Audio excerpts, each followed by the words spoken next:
And we are live. Gentlemen, welcome back to another episode of the Mecca of Banter podcast. It's your boy Hen, this week's host. It's been a minute since we've only had a two-person pod. I genuinely can't remember the last time it was just two people, but it tends to be when there's only two people. You are one of them. Yeah. So happy to have you here, Hoov. Welcome to the show today. Yeah, man.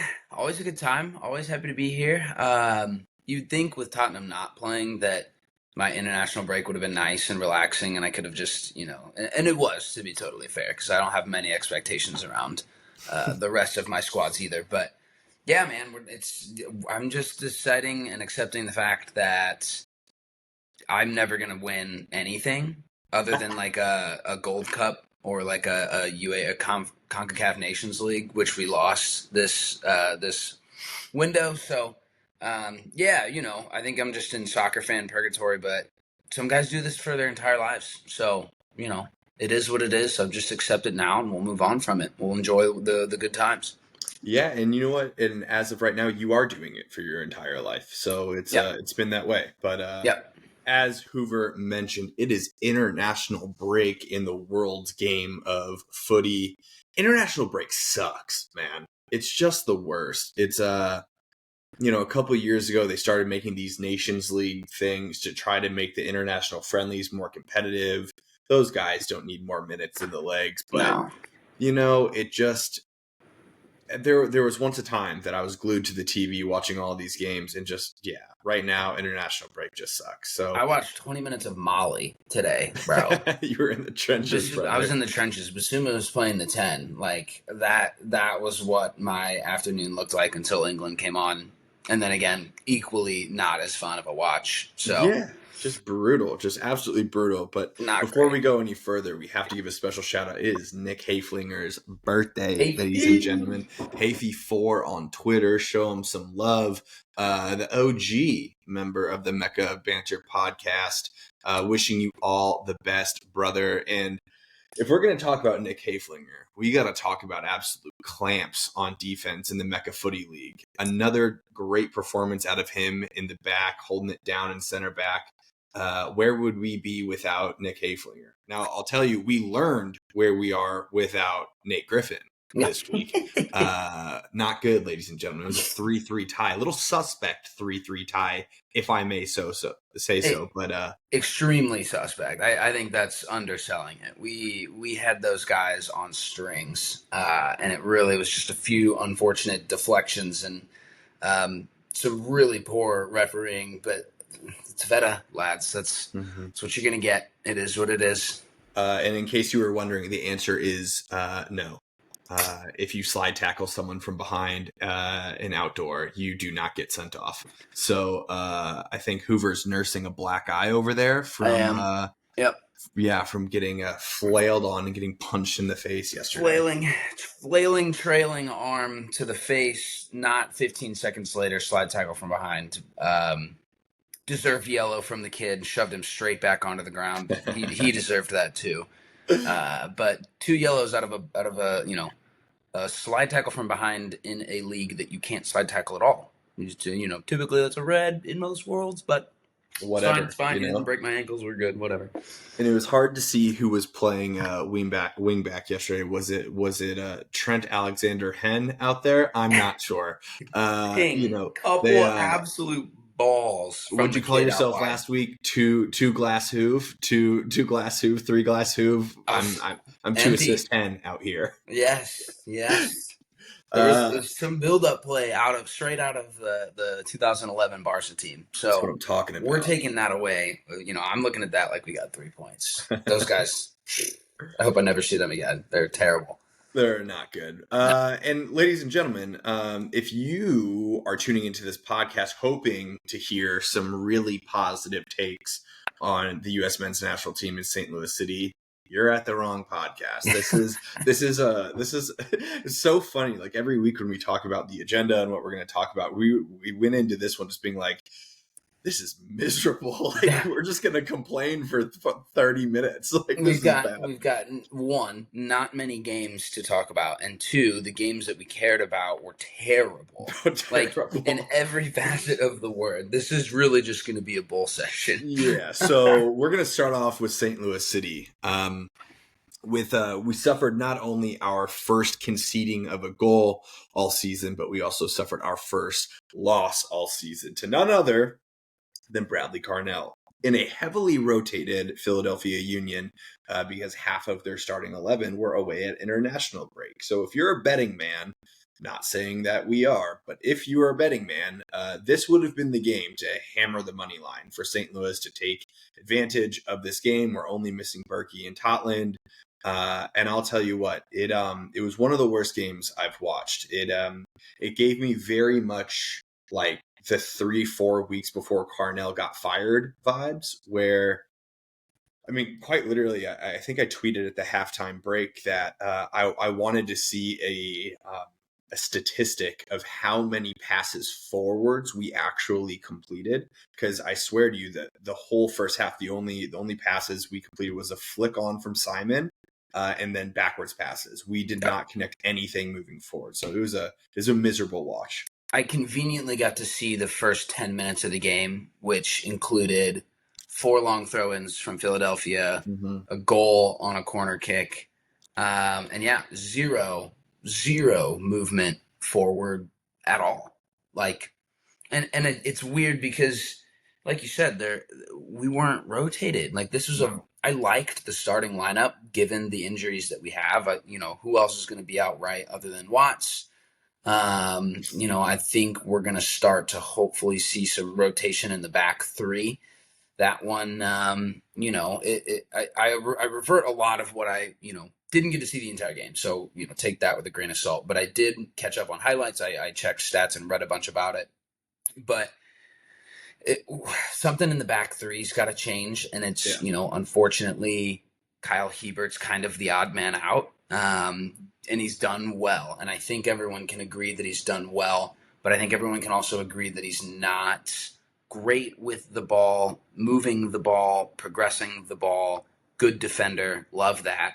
But when our identity is to play the ball kind of out of the back and through the midfield, that's not always going to work with him.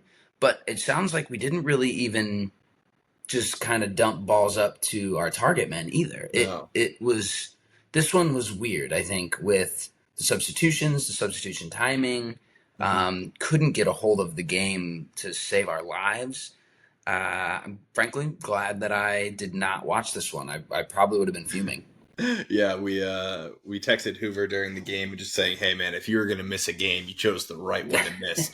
But yeah, you hit it right on the head. I mean, it seemed like the plan was just dump and don't chase, which is an odd plan. I've never heard of it, but it was an odd plan. We couldn't get anything going. We looked so disjointed, and there's 3 kind of points or 3 takeaways that I wanted to kind of talk through on this game. So first one, you brought it up with Kyle Hiebert, but shout out Chat City Tactics on Twitter, now on Instagram. Give him a follow. But Michael always gives a great Monday morning summation of the game, and he has now dubbed the Akil Watts, Chris Durkin, and Kyle Hiebert triangle that they form the triangle of death. Not in a good way either. No, it's not in a good way, because it's specifically referring to the wastefulness that all 3 of them had on the ball, not only this season, but specifically this game. All 3 of them were in the lowest passes completed of the entire game. It just, Kyle Hiebert was just passing the ball backwards. That's all he could do. And then Akil Watts and Chris Durkin were just passing it directly to the other team. It was so odd. I was shocked that at halftime we did not see Nilsson come in or Baumgartel. I'm starting to believe that Nicholas Dewar and Baumgartel are just like boys, We're signing these guys to not play. But I was super surprised that we didn't see halftime subs for those 3 guys in particular. So those 3 have to figure it out. Unfortunately, I don't see a world that anyone else other than Akil Watts comes in at that right wing back position. It cannot be Kyle Hiebert. I would love for it to be someone attacking, but Rasmus Alm seems to be like dead. He would also be great in that position, but I don't think that he's ever going to play for us ever again. So those three got to figure it out. I would like to see Nilsson slot in to either the left center back, the right center back, or Baumgartel as well. It's hard to displace Horn or Kessler at the moment.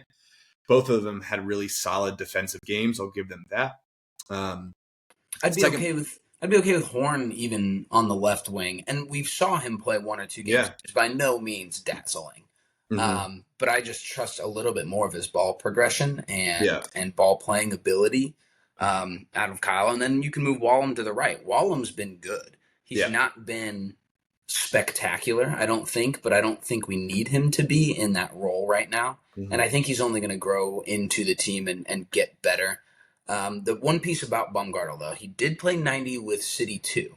So I've seen speculation that it might have been a fitness thing. It might have been a, got to get the legs kind of in before we can start putting him, in real game time.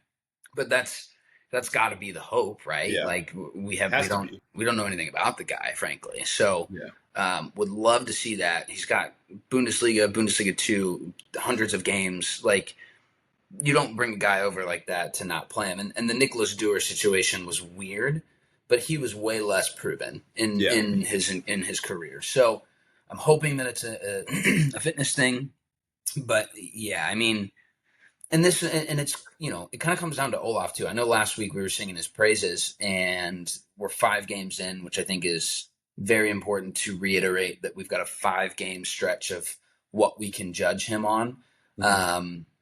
But you got to play the guys that you have available to their strengths. And I think we're not necessarily doing that with that triangle of death. Like, if the idea is going to be dump the ball up, Klaus has to play. Klaus is your hold up guy. And, we saw, at least from the highlights that I did, when he came on the field, we looked considerably better for 10 minutes with 10 men. So, obviously there's going to be a lot of rotation and a lot of, seeing what works with the top striker, the 3 guys that we kind of have in rotation. Really interested to see what that striker pairing looks like going forward. If there is a striker pairing, if it's just going to be, Klaus, or if it's just going to be Seti. We've not seen Seti and Klaus do well by themselves. We have seen Betcher do okay by himself.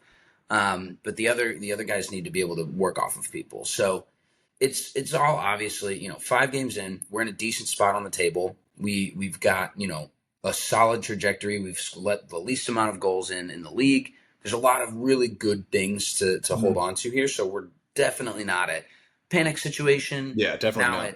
Now it's, tinkering. Where does the tinkering come in that we can start to figure out what to do with the guys we have available, which is something Carnell never did, which was really our biggest gripe with him. So, there's hope, and we got. Well, that's the thing. If we're talking 3 points, the first point is the triangle of death. You hit the second point right on the head with Klaus has to play. He has to start. He has to.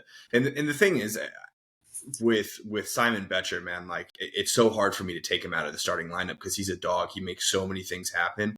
And then Cedric Teucher, guy gets injured, man. Like the thing is that's now the second or third game this season that he's pulled up short of the 90-minute mark because he's picked up little injuries. And so I think Klaus has to come back in, and it could have been a fitness thing for him as well. I'm not sure, but the game did change. And then third, last but not least, man, Leuven, an absolute stinker. The red card was the cherry on top, but the game was one of the worst I've seen him play. And he's a guy that if you go back a couple of weeks to this podcast and you talk about our preseason predictions of what guys need to step up, Leuven was one of our guys. Leuven was one of our guys that needed to prove himself that he was an MVP caliber player, or if not MVP, that he was worthy of the praise that we give him all the time.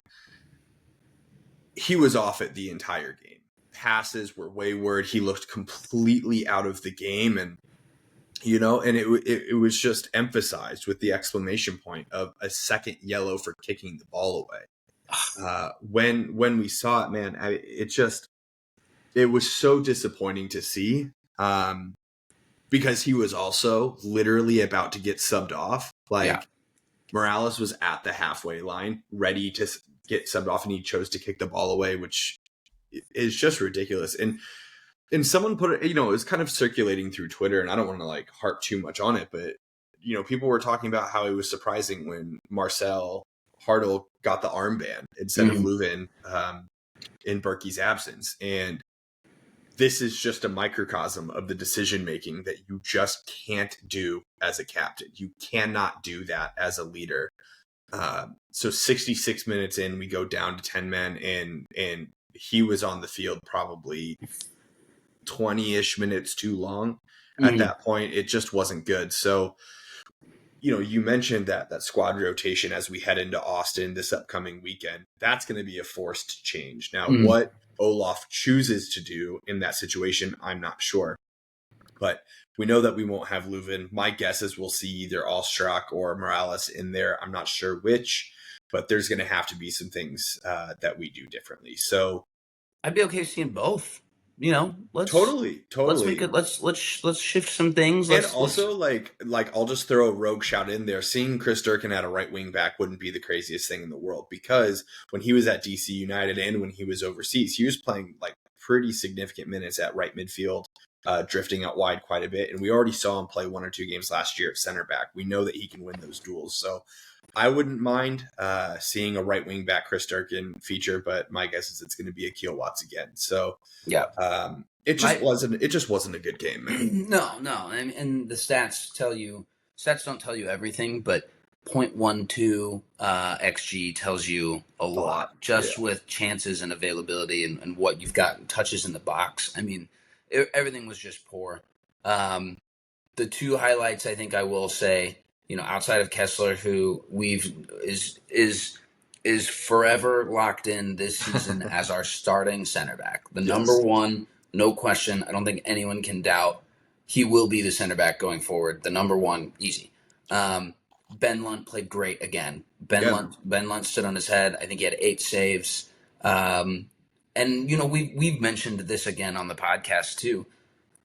No one's concerned about his shot stopping ability. Like, distribution, obviously you're never going to be Berkey, and that's fine. We can't ask you to be, but Olaf can't ask him to be Berkey with distribution either. So, I'm cool with dumping the ball up. Klaus got to be on the field. If we're dumping the ball because we know we can't build out of the back like we usually do with the players and the personnel that we have on the field typically, then get it to Klaus. He is the holdup. He is, there's been a discussion circulating that maybe he's not the target man striker number 9. Maybe he is that, false 9, play underneath Seti or, Betcher. Like, we've got to be able to get Lunt outlet balls deep, and we've got to be able to hold on to them. The other piece, Celio, man, just to get him onto the pitch, and he got 15 minutes. And from my even with 15 minutes, man, like he just we were so lost in the game. We were so lost in the game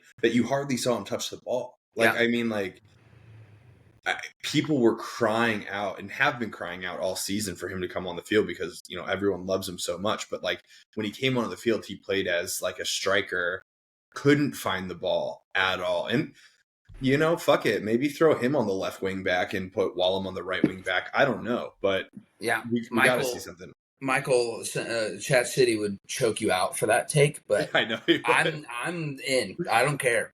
Let's see what's up. Let's see how it goes. Or maybe we play back 4. Maybe you let him drift high. Let him drift on the wing and do kind of the thing that we know he can do.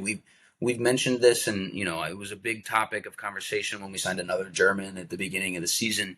He still is the only player that I feel comfortable having him go at one-on-one at someone. So I want him. I would love to see him just get more minutes. 1, for confidence in his own legs and being able to recover from just the nastiest injury that I maybe have seen, live before. But 2, we need some of that. We need some flair. We don't have flair. We're very robotic with a lot of how we play. And I would argue to a certain degree, that's a German thing to do. Germans Yep. play in a pretty robotic fashion, and there's only one or two guys, Florian Wirtz and Musiala are really the only players that come to mind that represent the current German national team that are flair players. Mm-hmm. Everybody else fits their mold, and they play incredibly well together. But they're the technical starlets that we've got. But the rest of them are trained to be this circle peg in this circle hole and be a part of a system. So would love a little bit of that South American flair. I've always loved him, and he really grew into his own before the injury last year. So really, really hoping for him going forward. And, gosh, I would love to see him on Sunday. I think that would be awesome. Even to 45 minutes, 60 minutes, dude, something like that would be great. But we'll see we'll see what Olaf does. This next Austin game is going to be a good telltale sign of what his ability to mess with the squad and adjust can be. And obviously he's not going to ditch his principles. We're going to defend tough, which is good. Again, it's not like, in this game, yes, we let up a lot of shots. It was not, the whole game was slated against us, but it's a 1-0 loss at the end of the day. And, that game was there for us. We just literally could never find it. 100%. Speaking of Sunday, it's our next game against Austin. If you haven't received the email, something really cool that St. Louis City is doing is we have the first team game. I think we kick off at like 1:15, and then City 2 plays at like 4:30 in the same at City Park again. So if you have tickets to the first game, you also have tickets to the second game. They're doing a bunch of stuff in between the games. Players are going to sign autographs, things like that. Just another example of St. Louis City just building the culture into the stadium. Gotta love it if you're around. Before we move on to international break, I have one final point about the game. And for this one, I'm going to look directly into camera and I'm going to directly address Apple TV. Stop fucking having really bad announcers commentate on the MLS games. We at St. Louis City SC do not stop calling us the City Slickers. We got called City Slickers 15 to 20 times during that game. It was so weird. Do better, Apple TV. It is one of the worst products we've seen in a minute. Just do better. Dude, and this is so Euro snob of us, but Dobes, I think, tweeted it on his burner. MLS is hard to watch sometimes, dude. And I'm not asking for this to be, I don't want to watch the Premier League. I understand what I'm buying into at the MLS, but the field in Philadelphia was terrible. Horrible. The commentary was terrible. The play itself was not good. There's so many intangibles around the league that, yes, we want the game to grow. We want it to get better.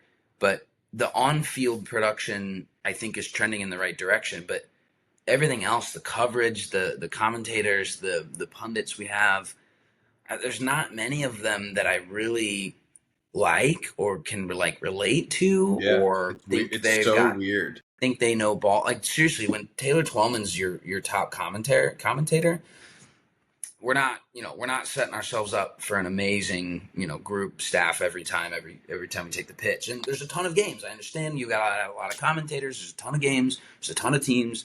There's a lot of things to build around. But, dude, it's just... Also, start the game when the game says it's going to start, bro. That's my biggest gripe. Start the game. If kickoff is at 6:30, you should kick off at 6:30, not 6:40. I said something about that on our Twitter, and people are like, "Well, 6:30 is when they start the pregame, and they have whatever." I was like, "No. It's on Apple TV. Apple owns the rights of the thing. There's no commercial buildup. There's no anything that they have to get around. So just fucking start coverage at 6:15. Do your pregame shit. Do your walkout, and 6:30 ball drops. Yes, or I don't even care if you tell me that the game's going to kick off at 6:45. Fine, say it. Just make sure that it does. Stand on that business, Apple TV, bro. That is the biggest little thing that kind of drives me insane. Yeah, absolutely. It's so American of us, dude. Which is fine. Yes, we're different. I understand we're not Europe, but CONCACAF kicked off at 6:30 when that game said it was going to kick off at 6:30. Let's be real here. Yeah. Annoying. We can't talk international break without talking about the Americans. Technically, we played 2 games, but I only even remotely paid attention to one because once we lost to Panama, the candidate game didn't matter at all.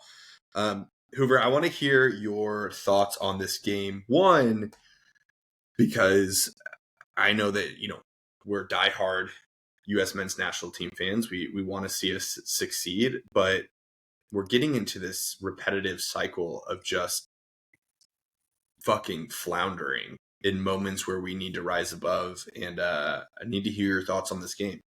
Before we start, I'd like to personally apologize to my girlfriend, who's amazing, and I love her so much. The best. She did not deserve the anger and saltiness that I had at the end of this game.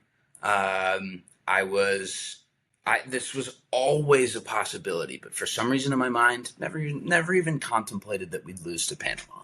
So I was a salty man after this game, and that we can't have that. It's USA. You always know that there's a possibility that we could lose literally any game we play. Monica, I love you. I'm sorry. Love her.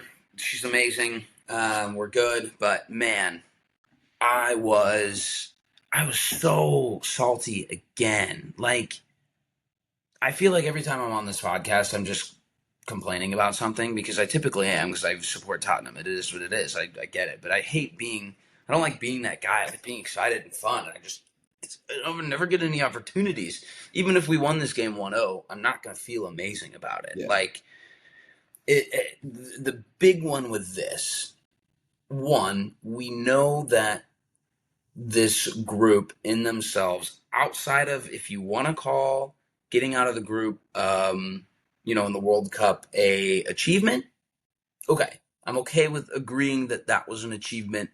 You beat Iran, and you let one up against Wales and Gareth Bale and whatever. You get out with 4 points, fine. That's the only thing they've ever really done for me. Yes, we've won 100%. the Nations League since its inception in like 2020, but that has been against the single worst Mexican period that I've ever seen as a United States fan. So there were so many different things, and I think, one, the team underperforms. These guys do so well at their clubs. I don't know what has to happen for them to come on international duty and continue that trend that they have. Christian Pulisic is AC Milan's player of the year so far, comfortably. Yeah. And, Tyler Adam is undroppable with Bournemouth, who's considerably overperforming and playing really good football. Weston McKennie captained Juventus. Mm-hmm. An American captained Juventus. And we can't get those three guys to kind of come in and recreate some of that. I want to say Christian was wearing the armband again, which we've had conversations about. We've had conversations about it. Heavy is the head that wears the crown, my friend. Heavy is the head that wears the crown, and he just doesn't perform as well when he has to. Also, weird lineup, weird formation. I didn't hate the lineup, and then I kind of saw where everyone was playing, and it was odd. It was very narrow. Panama were playing very narrow. Weston McKennie was playing right wing. Musa was playing in a very overlapping right back role. Tim Weah, top left, which he's not been playing with at Juventus. Or really like ever. Or ever. He says he prefers that side, but all of his best moments have been on the right. For club and country. Yeah, for club and country. There's just a lot of concern about it. One, Josh Sargent, he's lost. I think this is it for his international career with the United States men's national team. He just can't find the back of the net. The one ball he did find in the back of the net was offsides. Tim Weah left too early, but everything down from the subs to the team sheet to the formation to playing the game and seeing what they were trying to do, it was all pretty poor. Like there was zero, connectivity between the middle. Tanner Tessman, I think, is a great player. He and Tyler Adams together did not really work. Joe Scally is again playing consistent minutes in Germany and playing pretty well from what I understand. He's not Anthony Robinson. He's not going to be Anthony Robinson. We can't ask him to do what Anthony Robinson does because, again, it's the manager getting what you can out of the players based on the skill sets that they have available. Really, really, really, really disappointing. Not to score one, but then, to get loose on a counterattack. And then Matt Turner, dude. How bad was that? This one, and it actually is even worse in the second game. I don't even really want to talk about the second game because it was just as bad. Yeah, other than Diego Luna, who looked great. Diego Luna balled. Very, very excited for him, and he was the only highlight of that game. But his positioning on that goal was terrible. I'm not a goalkeeper. I don't know what I would be doing. But to be so far at the near post was just completely giving himself a lane on the other side. And I didn't think the shot was really all that much of a screamer. It was a pretty standard slotted back post shot that he was just not close to. Yeah. To not give Patrick Schulte a shot after that, we got to have guys that are playing minutes at their club. Like every single other one of these guys. Or Zach Steffen. If Zach Steffen stepped in the second game, I would have been like, right, okay. I guess Zach Steffen was hurt or he had an illness or something. There was a little bit of conversation about that.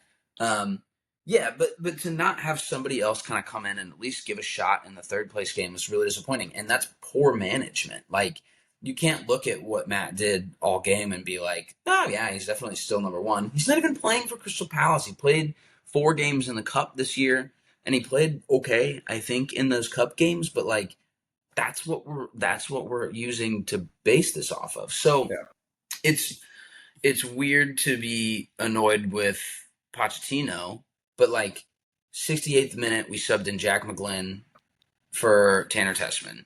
And Patrick Aubameyang, the Charlotte striker, who scored in the second game, and I think he's been pretty solid, with the performances and the availability in the minutes that he's had with the United States men's national team. I'm okay with him coming in. Do I think he should be the starting striker for the World Cup cycle? No. Pepe's going to be back. Balogun's going to be back. We're going to have guys that are just better there. But I'm happy for him. For his story is really cool. Yada yada yada. The subs were bad. He came out and said at the end of the game, in the 90th minute, they were going to make subs to bring on Gio Reyna and Diego Luna. In the 90th minute, bro? For what? It's a 0-0 knockout game. Like, you're playing for extra time? You're assuming that that's going to be a possibility? That's delusional. And for a guy who has a really good, history of running through cup games with Tottenham, and, he pulled Chelsea kind of out of the depths at the end of his time there. Like, PSG too, that, he's got this experience that it was baffling to me. The decisions that he made, the team sheet, we need Dest back. We need guys back in their original position. I don't think Joe Scally's actually a left back. He's a right back, isn't he? Yeah. Right back. We're asking guys to do things that they don't do. Tim Weah on the left, Weston McKennie playing right wing, Musa playing right back. Like, it was just weird and disconjointed, and it was a terrible watch for the entire game. They scored that goal, dude, and the Panamanians ran over and surrounded Thierry Henry. I turned my TV off. I was fuming. 100%. Just top to bottom, the players need to play harder for the badge. Very end of the day, the manager does the tactics, the manager sets them up on the field, the manager makes the decisions on the lineup. All are valid criticisms of Mauricio Pochettino. Yep. End of the day, when you get in the game, you have to play for the badge. You have to fight harder. You've got to get stuck in and make some of these tackles. Like, Tyler Adams is still the only player of those guys that I see any sort of, fight comparable to the 2010 World Cup team that we had, Dempsey and some of those just dogs that will literally go to war for these guys. I just don't see it with them. So it's such a hard, where do you hang blame? It's on everybody. The setup was poor. The play was poor. The players themselves were poor. They looked disinterested. They were low on legs. Their fitness was not keeping up. Like it's 2025. We should not have Tim Ream still as our first choice left side center back. Yeah. Like I love Tim Ream, and I think he was a huge player and a huge role for us when we played in the World Cup. But that was 2-3 years ago. Like something has to change. I don't know what it is in a spot that I think our depth is the least strong. Who can step in and be that guy? Mark McKenzie didn't look good against Canada. Cameron Carter-Vickers, the preseason legend at Tottenham, he's not looking that great right now.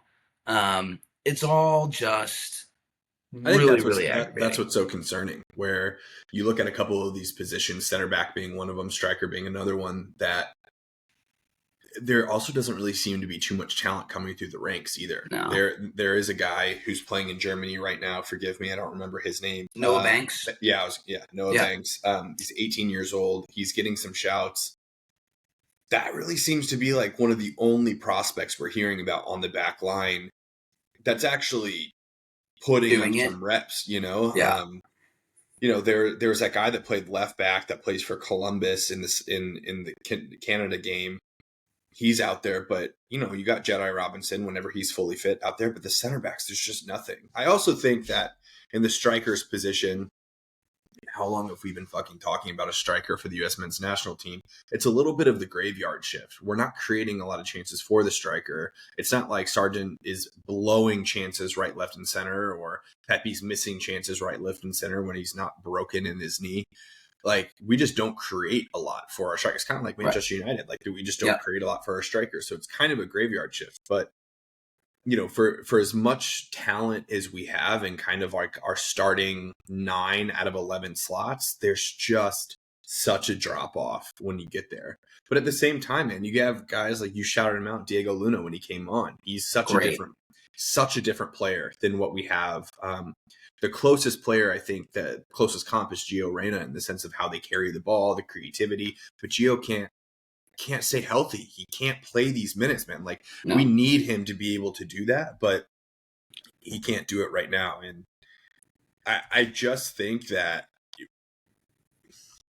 Taylor Twellman tweeted out something after the game yesterday, basically talking about that we're lucky, the U.S. are lucky that, the World Cup is in our country because we're automatically qualified, because if we had to qualify the good old-fashioned way, we may not make it. And while that is an extreme statement, I can't say that I disagree too much. Just there's been nothing that this team has showed us to give us any bit of confidence in that. So we've seen it happen in our lifetime. Are you kidding? It definitely could happen. Like, it is insane as it is.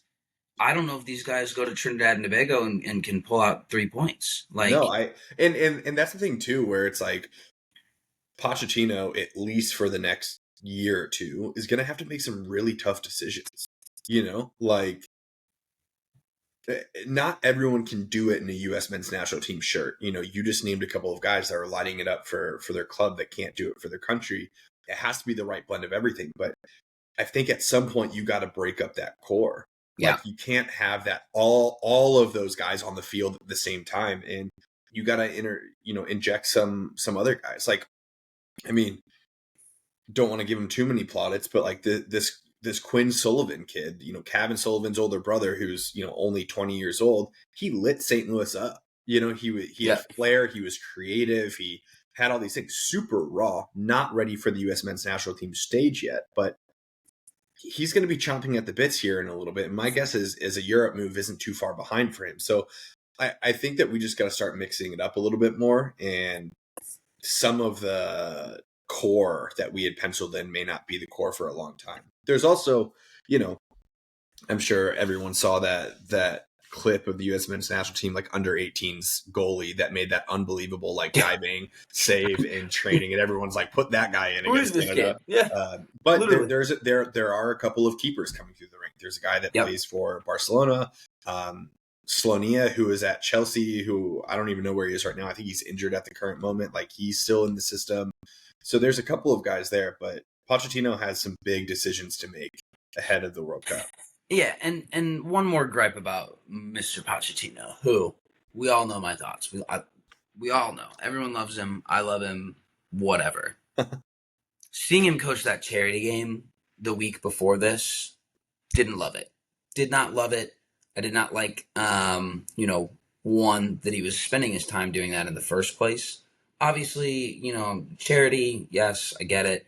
But we had competitive fixtures the next week. Like, I don't know what he needed to do. I don't know if him coaching that game had any effect on anything. Yeah. But maybe he gets to watch 2 or 3 more games live with a couple of guys in London or in Italy or wherever, Germany maybe, if we're trying to get this Noah Banks kid. I didn't love where his head was at, and it's just like the optics of it is not. The optics were really bad, and I don't want him to get stuck into this American kind of mindset that we feel this federation has had with this crop of players for a long time. Like, just all in all, really aggravating with what we've been able to produce with easily the most talented team we've ever had on the pitch. Who's going to be the guy to pull it out? Well, it was never Greg. So everyone who is on Twitter, like, oh, I thought it was the manager, buzz off. You can, I'll keep my thoughts on that one. But though, like, it's just such a collective system. Why can't we get these guys to do what we know they can do? It's not once been easy for us anywhere. Like, in the Gold Cup, in the Nations League, in friendlies, in qualification, we drew Costa Rica at the end of the qualification period for the last World Cup and squeaked through the hexagon. So, like, what do you have to do to get more out of these guys, and why aren't we doing it? And picking the right players is huge. Like, I don't know who this Arfstesen kid is. Max Arfstesen, the Columbus Crew right back. He did not have a great game in the Canada game. Matt Turner didn't look great again in the Canadian game. CCV and McKenzie, not great. So, what are we going to have to do to start pulling in some stronger players there? Like, it's just... I think that's the thing that's a little damning, where it's like, if this is our club team, we're talking about selling some players, buying some players, and it's just not the case with the U.S. men's national team. No. And unfortunately, we're kind of in the situation that we're going to have to play that core group of guys that we talked about, that we're going to have to play those core group of guys who are lacking that killer instinct because we don't have the other guys to feel like, I don't know, Chat City Tactics put something up that he was like, I can't believe that I'm even saying this, but here's like our best 11 US MLS players and our best 11 European MLS players, or excuse me, European USA players. And like for like, he's like, this competition is way closer than it should be. And it's embarrassing that that's the case. Yeah. But it's true. Like you throw out a couple of those guys instead of some of the European guys, people would be pissed that that's the lineup that we're playing. Me being one of them, I'd be like, why the fuck are we hammering these MLS guys? Shout out, Phil Ariola for 9 years or whatever. But Paul. Yeah, that's what it is, Paul Ariola. Sorry, Paul. I know that your ACL is broken right now. Yeah. So if you're listening, I apologize. But like, you throw in some of those guys and it's like, I wonder what the response would be. It's everything between the years, man. It's the mentality of the players. They have the skill. They just don't have it's the just drive, the heart, the passion. I don't know what it is, because Weston McKennie, it's so weird because he comes over from Juventus where he's having to play for his career. Every single summer it comes around that they don't want him, and every single fall he's undroppable. So like that, is that what we're going to have to put on him to get him to perform for the badge? Like, what do we need to do to spark that fire under your ass to actually want to show up when you know that you've got that number 8 position locked down? No problem. You get to play with Tyler, your boy. CP's playing the 10. This is going to be cake. This is going to be awesome. Let's run it. Let's ball. Never happens that way. We've not seen them be immense together in that triangle. So we need some competition. If there are ways that we can consistently drop 1 or 2 of those guys, like to get them to be hungry. You see it out of players that get reactions. You drop them and they come in and they do better, but we just don't have the depth right now to do that. No, it's bleak and looking bleaker, dude. We talked to the soccer dads, and I was like, I think we make it to the quarterfinals. I think we get through the round of 16 this did not give me any sort of hope that happens, dude. I retract my statement so Zero hard. hope. Yeah, zero hope. Hoov, as we wrap up, there's a couple of other international games that went on this week. Some meant nothing and some meant something, but the Nations League games that happened yesterday, literally all the Nations League games that happened yesterday during our game were electric. They were insane. Yeah. Spain, Netherlands went to penalties. Croatia, France went to penalties. I feel like we shout this kid out, twice a month, 3 times a month, and I still don't feel like it's enough. But Lamine Yamal, man, the world is his stage, and he's just dancing on it. Yep. He missed his penalty in the shootout. People will give him shit for that, but scoring in the 100th minute to force it, it's just incredible. So we've not seen. I mean, Am I going to make the comparison? Am I going to do it? Am I going to compare them? Do it. Have we seen a 17-year-old since Lionel Messi do things like this? No, not on the consistency that he not on had. The consistencies page. And my one concern with the guy, which I personally love, but maybe at 17, dial it just a little bit back. I don't think he's arrogant by any means. I think he's a confidence player, and he knows he's good, and he's confident in himself and his own abilities. Messi never did any of the kind of off-field or noise or chatter, or none of that affected him, partially because I think my man is so zeroed in on himself and maybe, on the spectrum type way.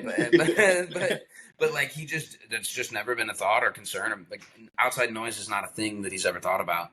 Whereas, was it Van der Vaart or who was it that was calling out Yamin with some of his antics on the field? He didn't like how his shorts were sagged, and he didn't like.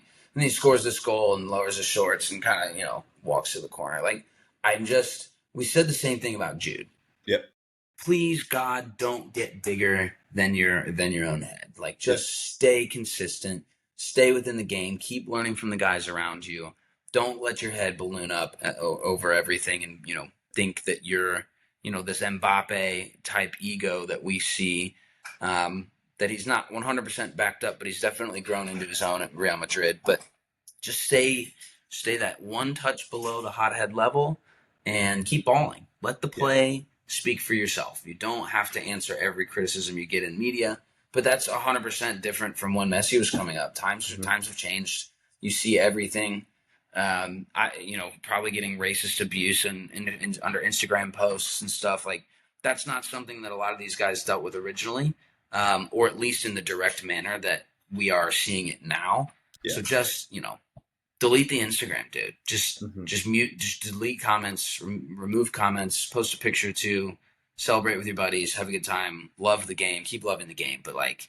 Just don't get too big for it, bro. Don't get too big. You always hope that they have the right guys around them, because that's what will kill a career faster than anything is the people around you. We've seen a lot of streets won't forget guys just fall off the rails. Yeah, you get a bunch of people telling you how great you are. And don't get me wrong, I can't imagine the pressure that he's under being the next face of Adidas at 17 years old, and everything you're touching turns to gold at the current moment. And and just now in 2025 and even last year in 2024, like the magnitude of social media and the media at large is so much bigger than what Messi had to go through. But I hope that for him as well, that he stays the course. So,